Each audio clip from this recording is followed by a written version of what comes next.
дуруд дӯстони азиз, мухлисон ва ҳаводорони футбол, шаби ҳамаи шумо бахайр бошад. Ин барномаи 90 дақиқа ман Бобо Холмурзода ҳамроҳ бо коршиноси футбол, сармураббии тими миллии Тоҷикистон Усмон Тошев қарор дорем. Роҷеб ба беҳтариниҳои моҳи август суҳбат хоҳем кард. Хуш омадед ба студияи шабакаи варзиш. Ва дӯстони азиз, ёдовар мешавем ки албатта даври сенздаҳуми чемпионати Тоҷикистон хеле ҳам барвақт ба анҷом расид бо сабаби он ки тими миллии футболи Тоҷикистон як бозии дӯстона санаи 3 сентябр анҷом медиҳад бо тими миллии Узбекистон, ки ин бозӣ дар шаҳри Тошкан баргузор мешавад. Ва албатта пеш аз ҳама мо барои тими миллӣ барор мехоҳем, нобаста аз он ки ин бозӣ дӯстона аст, вале ба ҳар сурат як бозӣ расмӣ ҳам ба ҳисоб хоҳад рафт. Умуман ин бозӣ ба рӯйхати бозиҳои ФИФА дохил мешавад ё на умуман ба рейтинги ФИФА? Не, намешед, чиба ки аввал буд, ҳамин сентябр, моҳи сентябр буд, лекин ина гирифта мондану ин ҳамин дӯстона бозӣ мешавад. Ба рейтинги ФИФА умуман дахолат накард. Хуб, ба ҳар сурат барои ҳар ду тим ҳам як марҳилаи омодагӣ ва фикр мекунам хуб аз назар мегузаронед бозингароне ки ба тими миллӣ ҳам даъват шуданд.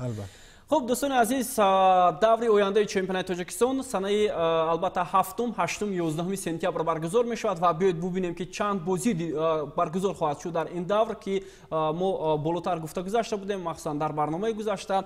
Як бозии ҷолибу дидани бо иштироки Душанбе 83 ва Хатлон санаи 7 сентябр дар назар аст, ҳамчунин Файзканд бо клуби марказии варзиш Артиш, баъдан Истиқлол дар майдони худ бо Регар Тадаз нерӯ месанҷад, Хуҷанд бошад Истарафшанро қабул мекунад ва Локомотив Помир ҳам дар бозии охири даври 14 бо Коктош андари майдон мешавад.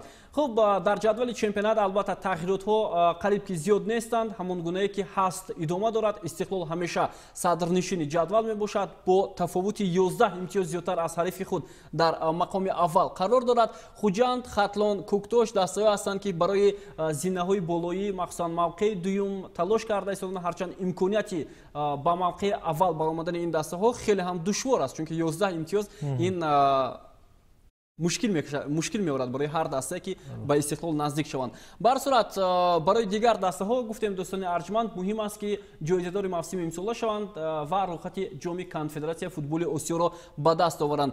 Хуб, Истарафшан, Регар Тадас, Локомотив Помир тимҳое ҳастанд ки барои боқӣ мондан дар чемпионати мавсими имсолаи Лигаи Олӣ талош мекунанд. Хуб, умуман то даври 13 чемпионати Тоҷикистон ки бозиҳо аллакай ба анҷом расиданд ва аллакай мавқеи дастаҳо муайян шуд.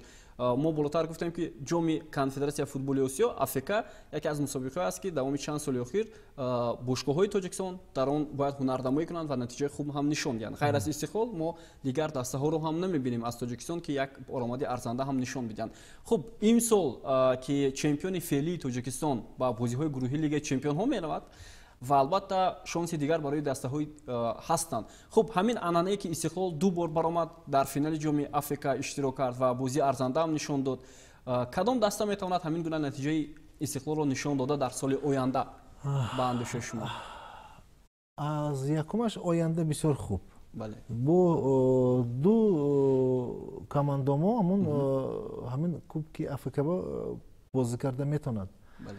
Лекин мо гуфта наметавонем оянда ба чӣ тӯр мешавад. Акун ина ҳоли вақт аст, баъд мебинем ин командаҳо чӣ тӯр тайёргарӣ мебинад, кадом бачаҳоя ҷамъ мекунад, ҳаракаташон чӣ тӯр мешавад, клубошон чӣ тӯр кор мекунад.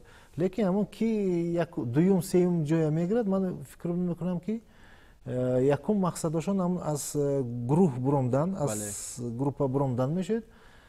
лекин ҳаракат кунам мешавад, бачаҳои нас ҳаст, ҳамин бозҳоя тамошо кардаштем, ҳамин Хатлонам, Хуҷандам, Коктошам, ЦСКАам, ино бисёр нас боз кардаштем. Ман фикрам ки агар ҳамино яктошон, ду командао ғалтад, ҳамун АФК албатта планошон дига мешавад. Хуб, агар Хатлон яке аз роҳхатҳоро ба даст оварад, дастае ки аз ҷиҳати вазъи молиявӣ он қадар хуб нест, метавонад арзанда бозӣ карда ба андешаи шумо? Бозӣ карда метавонад, албатта. Лекин ин мо фақат тарафи бозӣ дидаштем. Лекин АФК унҷа бо масъалаи пул мешавад, масъалаи тайёргарӣ мешавад.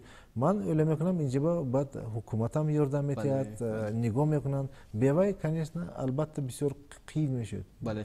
Агар Хатлон имсол яке аз зинаҳои ифтихориро бигирад, ман фикрам беҳтарин дастовард мешавад барои ин даста ки умуман бидуни гӯем ки шароитҳои мавҷуда онҳо чун натиҷаро нишон дода истоданд. خب دوستان عزیز عموما در ماه август گل‌های زیاد هم به قید گرفته شدند ولی ما عین حال منظوری شما میکنیم 5 گل بهترین و بعد از تماشای 5 گل بهترین ماه август حتما یکی رو برای بهترین گل ماه август انتخاب خواهیم کرد. متوجه میشید.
خب از میان 5 گل 3 تاش از ضربه جریمه‌ای بود.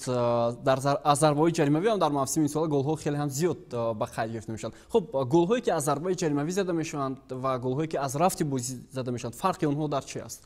البته فرقش کلان. البته ببینید همین از جریمه زدگی بچه‌ها مهارتش هست. فتلو این چند سال بازه جریمه زده میبیاد، تکنیکش هست، مهارتش هست. بعد گل هم زدگیش هم بسیار خوب شد و همون توپی وایش ببینید، تراکتوریش هم پریدنش ببینید بسیار نازک، بسیار فتلو زدگیش بسیار توپ پریدنش بسیار قزق شد. شبکی هر کی هم زده نمیتونه همین گونه ضربه هم زدنه ببینید بلند نی بعد با یک تکک وکر توپ داده از برای دروازه‌بان وراتر بسیار مشکل است. داریم پریم شتنگ بخورد. خب اصلا اسلام زایرов و اعظم مرادov هم ضربه های خوب زدن. متوجه شد با ضربه اعظم مرادov با یگان نفر نرسید است، اما ضربه چنان سخت بود که دروازه‌بان هم سمت او را گم کرد. да اكو ما میگیم قوتیدن نسیلو да میگیم هم تو این زد. البته پایش بسیار توغری بود. توپ ضربهش توپ نس خورد از برای همون توپ یختیکه کبین وایش گم کرد. تو است تراکتوریش ده شد. اینی اسلام البته ویم تکنیکا بود да زایرов ویم بچی تکنیکش بلند بسیار خوب ویم گل زد. بله، یعنی او هم از همین موقع یک حالتی رو برای دروازه‌بان به میان آورد که دروازه‌بان موقعش رو گم کرد. میدونید اگر همین کماندتون با هم تیم بازیگرا باشد این بسیار کلان داشما پلوس میشد. چون که بازو هست بازو کی هیچ بازیتون نمیشد هوا گرمه کیفیت نیست می نستروی نیست می لیکن اگر همتین بازیگراتون باشد همین از همتین штрафной گل میزدگی اینجا به کماندا به یاردمش میرسد همین گلای زدگوشون بسیار مهم گلا بود هر یک کماندا به بله در هر بازی از برامون هر یک استاد حرکت میکند که همتین بچه باشد کی اوتا دور هاو میتیاد کی штрафной نقض میزند کی گلای پداد میکند همتین بچه میکنه خب در تیم منتخب هم فکر میکنم هستن هم خیلی بازیگر البته ما مهم دو سیتا اگر همونو فایده بریم البته احسان نقض میزند دمو علیشر نقض میزند و اختم نقض میزند و تو هست بچه‌های تکنیکی بر صورت هستند بازیگران خب دوستان عزیز طبق فرضیه تلویزیونی ورزش برنامه 90 دقیقه کارشناسی فوتبال در ماه август بهترین گل البته گلی زده بازیگری کلوب مرکزی ورزش ارتش محسن جان عبدالغفورов شد فوتبالبازی که در دورهای گذشته هم بهترین گل دور زده بود و البته بعد از قیاس نسبت به دیگر گل‌ها گل محسن رو بهترین گفتیم با کدام خاطر اگر تکرار هم شد یک بار دیگر در مورد گل محسن میگفتید من این فکرم که چیبکی وای حرکت بود دو سه بازیگر موبایلش من گذشت خودش با توپی اتاق کرد و از حرکت بزد توپی استودگی نزد از برامون من اول میکنم اینجا به هم تکنیک نشون داد هم تکنیک اداره هم تکنیک ابوود که حرکت نوترس هیچ اعتبار نکرد و رقیب گذشته زد از برای من اول میکنم این بهترین خب گل علیشر هم بهترین بود فکر میکنم ولی فرق گل محسن و علیشر در چی بود در همین اکنون ببینید این توپی حرکتش این دو سه بازیگر موبایلش گذشت بله زمینی کتیده از علیشر توپی یک کسانی یک دست گرفت دویمش کرد زد و هم بسیار آسان نیست و هم تکنیک در کار و هم انق زد و هم خوشگل با فکر من محسن گلش خوبتر است. ده. خب به هر صورت ما محسن عبدالغفورov رو برای مؤلفی بهترین گل ماه август شدن تبریک میکنیم. خب ادامه برنامه 90 دقیقه است دوستان ارجمند و متوجه میشیم به سه نامزدی بهترین میانی مربیان که کیها بودند. محمدجان حبیبالله از دسته کوکتوش، ویتالий لевченко از دسته استقلال و علی رسول محمدов از دسته استرافشان. خب با راهبری محمدجان حبیبالله کوکتوش در ماه август با باخت روبرو نشده است. با راهبری ویتالий لевченко استقلال هم با باخت روبرو نشد. علی رسول محمدов هم برای دستش نتیجه نظرس آورد با شمولی جامی تاجیکستان که آنها در میدان خود با حساب 3 بر 1 کلوب مرکزی را شکست دادند و تنها باخت از استقلال داشتند. خب با اندیشه شما فرق میان همین سه مربی نتیجه هایی که این مربیان داشتند در ماه август چگونه است؟ اکنون سه مربی هم ببینیم سه مربی هم بسیار مهارتمند همشون فوتبال میفهمند همشون بسیار ناس آدمای ناس انسانای ناس همشون میدونن من ناس اکنون چی با علیور وضعیتش یختی مشکل تر بود داخل هم تشکیلی کاراش کمانده با لیکن همون به نگاه نکره از وضعیت قیند اچکو گرفتن بازوشون از بازوشون مانوش از برامون علیور با داخلم یختی مشکل تر بود همین نتیجه برای محمدجان حبیبالله چی بعد از رفتن رحمت الله فضایلوف دسته در موقع چندان خوب نبود. اکنون این کس مهارتشان کلان با فرق از دیگر مربیان نه فرقش است فوتبال نقض میفهمند شرایطشان نقض از برای تمرین از برای هر طرف میدونم رهبرشون حرکت کردشین همین شرایط کرده دادم با لевченко بایم من اول میکنم کمانداشون این زور بازیگرا از همه چیزشون اینو عینی استقلال بهترین از برامون اکنون این کسا مهارتناک مربی بسیار با تجربه همشون ده. بله خب دوستان عزیز طبق البته گویم که یک فکری برنامه گروه ایجادی برنامه 90 دقیقه و البته کارشناسی برنامه بهترین مربی ماه август علی رسول محمدов شدند از دسته استرافشان مبارک باشد. علی رسول محمدов واقعا هم بالاتر اشاره کردند عثمان قدرتویچ که با اون که وضع دسته چندان خوب نیست هم از لحاظ مالیوی هم از لحاظ داشتن حیات اونها بازی‌های ارزنده نشون دادن یعنی میتوان گفت که ارزنده البته بهترین ماه август هم اعتراف شدن علی رسول محمدов. خب مبارک باشد علی رسول محمدов. بیاید با 5 بازی دسته استرافشان متوجه میشن که ما در مورد علی رسول محمدov گفتیم اونها дар ду бозии муқобили клуби марказии варзиш Артиш 4 хол гирифтанд, баъдан душанбе 83 ро шикаст доданд, мусови бо Локомотив Помир ва танҳо бохт аз Истиқлол, чемпиони ҳашкаратаи Тоҷикистон. Ман метавонам бигӯям ки бохте ки аз Истиқлол Исарафшан дошт, ин ҳатто баробар аст ба як муваффақияти калон барои Исарафшан. Мумкин ин ҳам таҷрибаи калон. Ин ҳамон бозиба бисёр хуб бозӣ карданд бачаҳошон. Ҳаракат карданд. Албатта маълум Истиқлол беҳтар, да, хубтар, лекин Исарафшан ҳам бисёр нағз ҳаракат кард. Набуд ки як калла зиёд Истиқлол бошад. бовар кунед, вақте бозиро тамошо кардем, ҳолатҳое буданд ки Истиқлол пурра дар хати дифоъ бозӣ мекарданд муқобили як дастаи аутсайдери чемпионат ва яъне ин аз кори хуби мураббӣ ҳам дарак буд. ҳам мураббӣ, ҳам бачаҳо ҳамдигарошона бисёр хуб мефаҳманд. Ҳамин натиҷа метиҳад. Агар чанд калла зиёд бошад мураббӣ, хуб мураббӣ бошад, лекин вай бачаҳо ба фикраша гуфта натонад, ёки бачаҳо вая фикраша гирифта кор накунанд, кор намешуд. Демак инҷа ба алиёр дили бачаҳо ёфтагӣ ҳаракат кардашем, бачаҳо устоз катинас, устоз бачаҳо мефаҳмад, бачаҳо мефаҳмад, анамҷа ба ҳамин бисёр хуб натиҷа мешуд.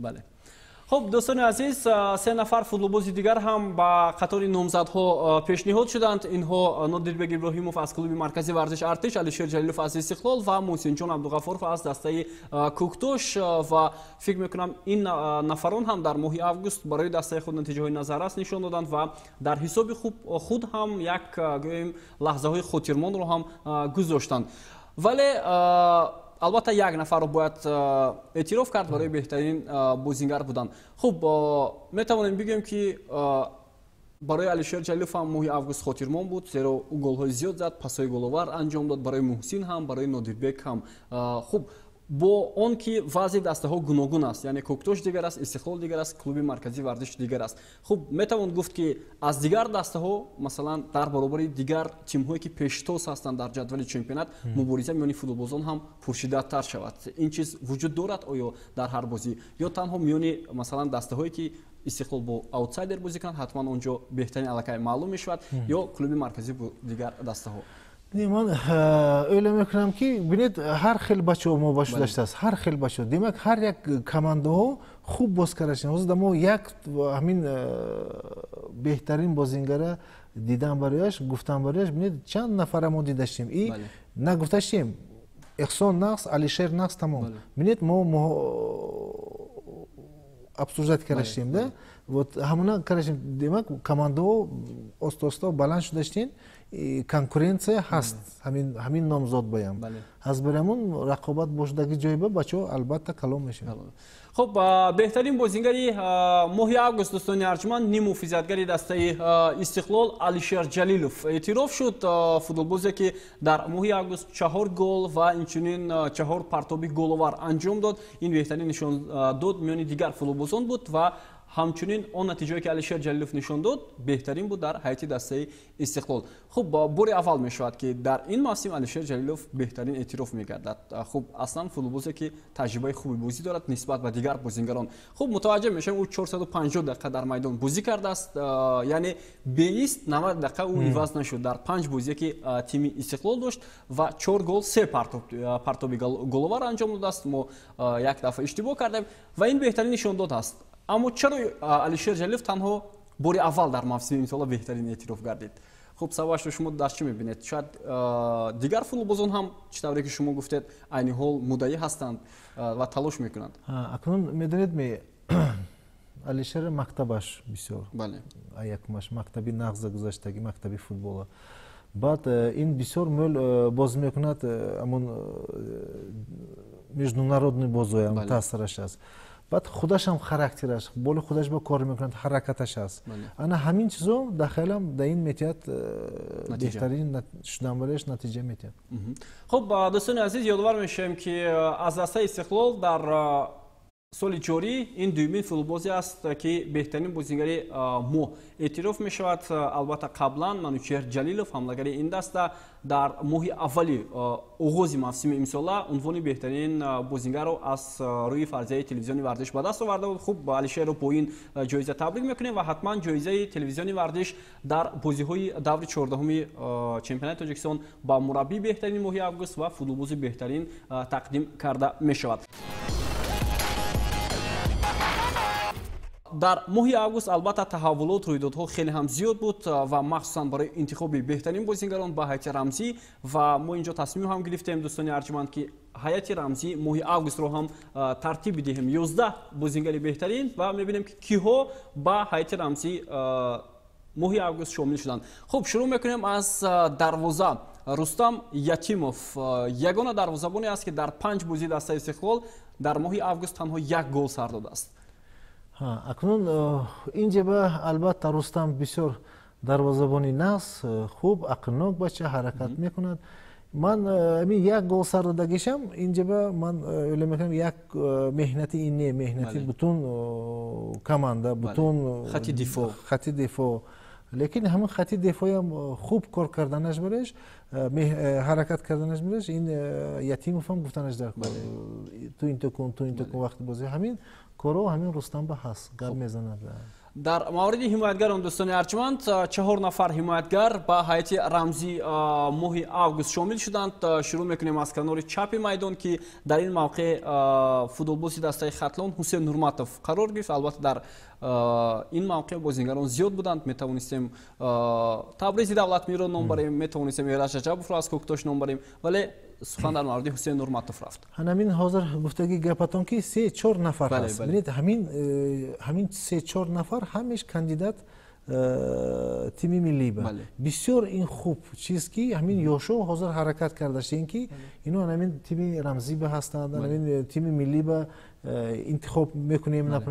аз барои ҳамон ҳамтехин бозингаро мешавад, бисёр ҳам футболамо қизиқ мешавад, чемпионати Тоҷикистон, ҳам тими миллӣ ба назм мешавад. аз барои мо Ҳусейн ман бисёр хурсандман, бозӣ да бозӣ дар фикри ман ин хуб шуда рафташаст.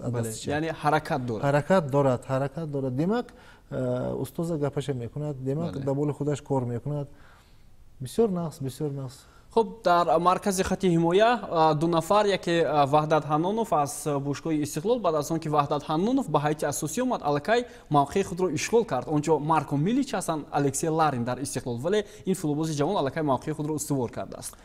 ман якум рез омдагимам Тоҷикистон ба гуфта будам ки Тоҷикистон ба бисёр мӯл талант бачаҳо, бисёр мӯл, лекин мӯлашон шармгин, ҳурмат мекунад, иззат мекунад, лекин вақти майдон ба баром дид ки ин коро нашуданаш дар кор, бозӣ кардан дар кор, ана худаша нишон додааст, ҳичи ками ҷояш нест аз легионер, бозӣ кардааст. ҳозир устозошон бовар карда ҳар бозиба бондааст, ҳар стартови состава бондааст. мона ҳозир ҷо задем, бисёр худаша нағз нишон додааст. ин ба ҳамон хотир ки дар Истиқлол ҳам хуб бозӣ кард. ба ҳамин хотир албатта мо дидем, 1 дидем, 2 дидем, 3 дидем, чиба ки Ю-23 будаги вақт ман ина ҷоздаги ба бозиш дига хел буд. ҳоли яқти ёш буд мумкин, ҳоли яқти ки дига хел фикр мекард. ана ҳозир бозингарои нағз кати, устози нағз кати кор кард, Истиқлол ба ҳама бачаҳошон маҳоратнок. ана 1 сол нагузашта бинед чӣ боз кардаш. агар худаша гум накунад, худаша даст карад, ҳамчунин меҳнат кунад, ман ӯйла мекунам бозингари бисёр хуб мешуд. хуб, дар паҳлӯи Ваҳдат Ҳанонов Холмурод Назаров аз Коктош аст. ин ҳам бозингари бо таҷрибаи Коктош аст ва дар ин мавқеъ ҳам чанд нафар метавонистанд шомил бишанд, махсусан Принс Артур аз худи Коктош, Алексей Ларин аз Истиқлол ва боз аз тимҳои дигар. вале сухан дар мавриди Холмурод Назаров омад, бозингаре ки ба дасташ бисёр кӯмак карда истодааст. Холмурод албатта худаша командеш ба ҳамун Коктош ба лидер дидаштем. дар кори вақт устозошон нападение ба мемонанд, дар кори вақт дифоӣ мекунад, защита ба бозӣ мекунад. албатта ин заслужена арзанд аст. ҳамин ҷой ба бисёр нағз баша. Хоб аз канори рости майдон дӯстони арҷманд бозингари клуби маркази варзиш Артиш Димитро Бандар бозингари Украини қарор гирифт. Яке аз он футболбозоне аст ки дар дастаи ҳарбиён аз Украина бозӣ мекунад. Димитро Бандар солҳои зиёд дар Хуҷанд бозӣ мекард ва имсол дар клуби маркази варзиш Артиш ва фикр мекунам ҳунараш фарқкунандаам ҳаст аз дигар футболбозони канори рост. ана ҳамин хислаташ, характераш ман хоҳиш мекардам ки ҳамин бозингарои Тоҷикистон гиранд ҳеҷ наметарсад. То есть наметарсад не айчи шарм намекунад. Вақти бозӣ ҳаракат мекунад, меғалтад, мехезад. Ана ҳамин хислаташ да мобо гузарад бисёр нағз мешуд. Бисёр бачи вақти бозӣ данаш маҳкам, ҳеҷ гап намезанад, бутун эътибораш футбол ба, бутун эътибораш бозӣ ба, аз барамон бозош бисёр нағз. Ҳамин гуна бозингаронам ки хислати чунин хислат доранд кам ҳастанд дар чемпионати мо. Ана ҳамтохин беҳтарин бозингаробанд моҳо дида амн худомоба гирифтанома дар кор ҳам бозингароб. خب در مرکز میدان دوستان ارجمند 5 نفر محافظتگر قرار گرفتند. از کنار چپ میدان لگنر ازبکستانی دسته کلوب مرکزی ورزش ارتش نادربek ابراهیموف قرار گرفت. یکی از بازیگرانی که در موسم امسال بسیار خوب درخشیده است و واقعا هم در این دسته خوب بازی میکند نادربek ابراهیموف. اینم جایش کلان، جایش چسکا با بسیار استابیل بازی میکند. همین طرف با چند گل زد مربی این باور میکند. همین قنات با همین دست چپ بسیار ناز بازی میتونیم بگیم که حالا یک لیدر است در دسته هست. البته بعد وقتی بازی هم حرکت میکند بچه‌ها وای کردن با همین بازی کنیم نستروی کردن با حرکت میکنند روح بلند میکنند. خب در مرکز میدان دوستان ارجمند 2 نفر از استقلال قرار گرفتند. اینها احسان پنجشنبه و علیشر جلیلوف هر دو هم نیم محافظتگری دسته استقلال قریب با عمر یک خلال داشتند. در ماه آگوست هر دو هم گل ها پاس های برابر دادند و تنها با فرقیت یک پاس علیشر جلیلوف بالاتر میزد از احسان پنجشنبه و بودن همین دو بازیگر در موسم امسال در استقلال به نهایت کاری کلان بود. اما حالا در ادامه چمپیونات یکی از این بازیگران دیگر در استقلال بازی نمیکنند. آیا تاندم گم نمیشود در این دسته؟ انا من داشتم گفتنی بودم که اینو چند سال همدیگرش کتی یکی بازیگرش است، همون تاندم است بسیار خوب همدیگرشون میفهمند. همون زبان بهم تیم ملی بهم اینو همین جای باز میکنند. البته همینا فایدهش کلان کی اینو همدیگرش بسیار خوب میفهمند. البته اینو بهترین همین جای به اینو بهترین بازیگر. خب اگر بیننده هایی که معلومات ندارن گفتنی هستیم که احسان پنجشنبه البته فوتبالبازی نوید دسته نوبهاری نمایندگان ازبکستان شد تا آخر عموما شرطنامه 2 ساله زیاده از 2 ساله به امضا رسانید و ما البته قرار می‌خواهیم با بازیگر تیم ملی کشور احسان پنجشنبه یکی از با استعدادترین فوتبالبازان کشور به حساب می‌رود. خب از کنار راست میدان در حیات رمزی دور بازیگر کوکتوش محسن جان عبدالغفارов قرار گرفت. این هم نیم محافظتگری کناری و بالاتر استاد هم در مورد محسن عبدالغفارov گذاشتن در هنرنامه‌اش در ماه آگوست البته و این بازیگر هم حالا یکی از فوتبالبازان اساسی در حیات دسته نوحه رودکی می باشد. ببینید ما چند وقت بازه همین بچه با همین محسن به اعتبار کردیم. بله.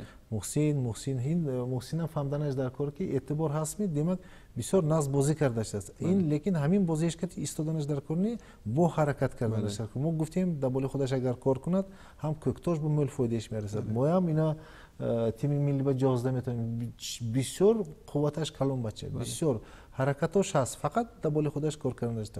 بسیار ناز بچه. خب از همین حیات رمزی از همه بازیگری جوان هم با البته قطار 11 نفر بهترین شامل شد. این سلام اشورمامدov است از دسته استرافشان که در 2 بازی این دسته اومد در ماه آگوست نتیجه خوب هم نشون داد مخصوصا بعد از آغاز مرحله دومی چمپیونات سابق بازیگری دسته استقلال که موقع خود را در این دسته پیدا نکرد و به استرافشان رفت الکی خود را نشون داد در این دسته.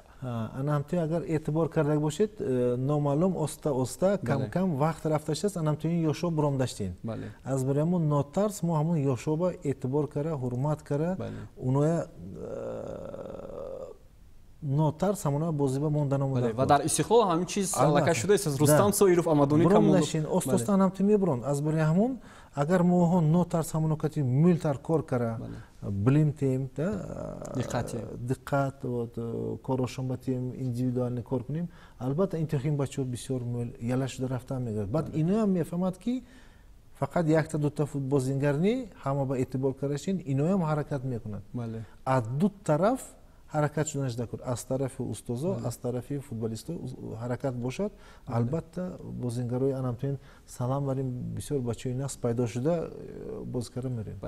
хуб дар хати ҳамла як нафар қарор гирифт ин ҳам ягона намоянда аз дастаи хуҷанд дар ҳайати рамзии моҳи августаш Дилшод Бозоров ки бозингари бисёр ҳам бо маҳорат аст ва ба ҳайати рамзии давр шомил гардид ва ҳоло Дилшод Бозоров яке аз бозингарони асосии тими миллӣ ҳам ҳаст ки ба тими мунтахаб даъват шуд. ҳаст бисёр бачи наст ҳаракаташ бисёр зиёд ман хоҳиш мекардам ки мӯл футболисто мӯлтар футболисто ҳаракаташон ҳамин Дилшод барин бошад сурати баланд дорад қувват баъд ҳам тӯп кор мекунад ҳам бетӯп кор мекунад ва ҳозир мо гуфтем ки ҳозиран ки футбол ба мӯлтар мо эътибор метем читор бетӯп ҳаракат мекунад бетӯп бошад тамошо мекунад ки ҳаракат мекунад фоидаш аз барамон бисёр ҳаракаташ калон бисёр Дилшод Бозоров.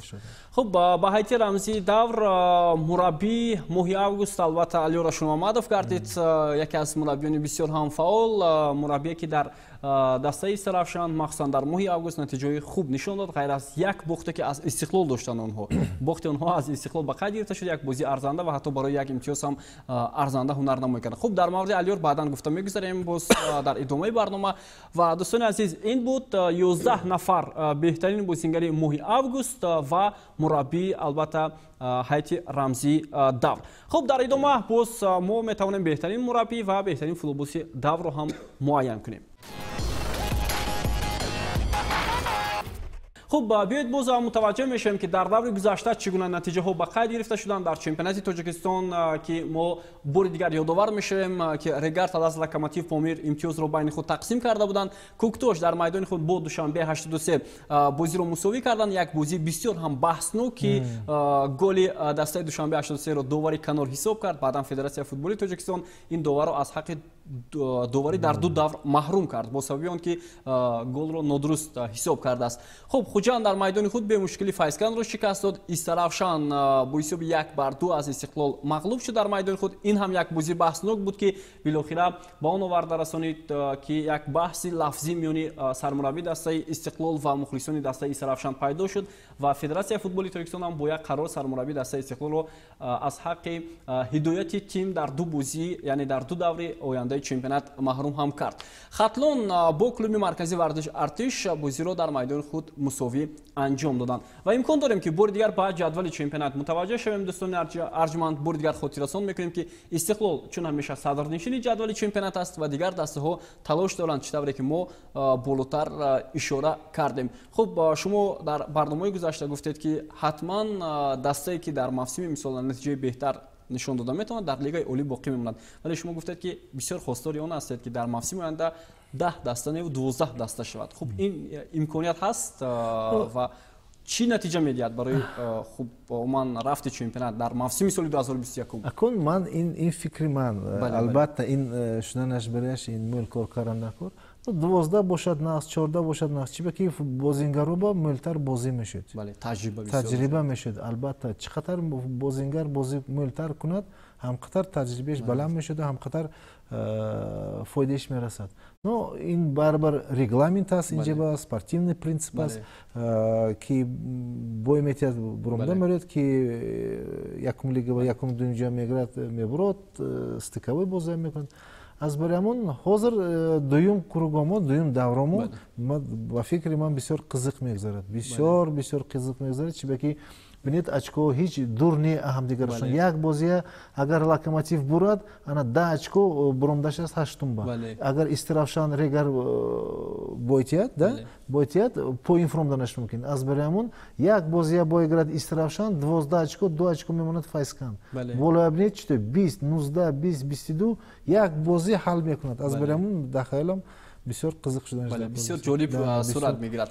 хуб زیاد کردن دسته هم از لیگ یکم هم وابستگی دارد که کدام دسته وضع مالیویش خوب است. آیا دسته‌هایی که یکم دوم سوم رو میگیرند جوابگو هستند به لیگ اولی؟ آیا میدان‌های اونها هم میتواند در موسم آینده بازی‌های لیگ اولی رو میزبانی کنند؟ البته کی فکرش است عموم اولی لیگ به برامدن بره ҳозир уже тах карданашон дар кор ҳамон майдоношона инфраструктура бутун инфраструктура кор карданаш дар кор ҳам унҷа ба ҳам медарод ҳам раздевалка ҳам авқоташ ҳам хонаиш ҳам стадионаш ҳам ойликааш чизош ҳамеш бени уканаш. хуб айни ҳол дар лига якум ҳам мубориза идома дорад барои лигаи олӣ баромадан. равшан онҷо дар зини аввал қарор дод. ман фикр мекунам яке аз дастаҳое аст ки имсол бениҳоят кӯшиш дорад, аммо мушкили асосии равшан он аст ки вазъи молиявии ин даста воқеан ҳам нигаронкунанда аст.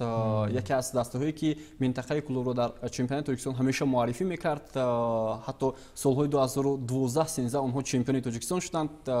дар баробари Истиқлол онҳо муборизаи хеле ҳам пуршиддат бурданд ва арзанда ҳам бозӣ карданд.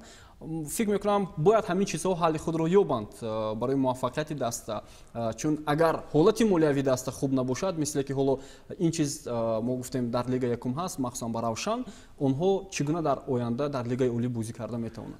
медонед ҳамон буромдан олӣ лига ба буромдан ин якта кор, ин як қадам, лекин ҳамон ҷо ба бозӣ кардан ягон ҷои хубо гирифтан, дуюм, сеюм, якум гирифтан ҷой вай уже дуюм қадам. аз барои ҳамон ҳозир фикрошон бошад ки олӣ лига ба буромдан ҳозир оила карданашон дакор ҳамон тарафи молиявӣ тарафи майдон гуҷо ба тайёр мекунад. ҳозир буромада баъд фикр мекунем гиян дума сема об баре мегузарад зимистон вақт намешуд.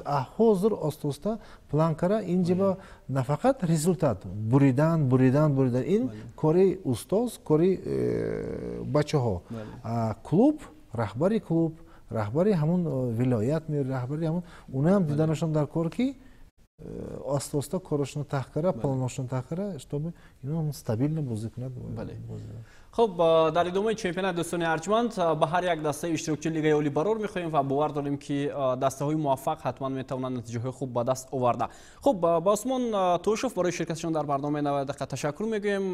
ёдовар мешавем дӯстони азиз ки тими миллӣ бо ҳидояти шумо ба ҷумҳурии Ӯзбекистон сафар мекунад ва албатта барор мехоҳем. бовар дорем ки сафари бобарор барои тими миллӣ хоҳад шуд дар бозии дӯстона бо тими миллии Ӯзбекистон. бор дигар аз шумо ташаккур ва дӯстони азиз, барномаи 90 дақиқа дар ҳамин ҷо ба анҷом мерасад. дар барномаи оянда мо ҳатман роҷеъ ба натиҷаҳои даври 14-уми чемпионати Тоҷикистон ба шумо ҳарф хоҳем зад. сеҳатманду пирӯз бошед.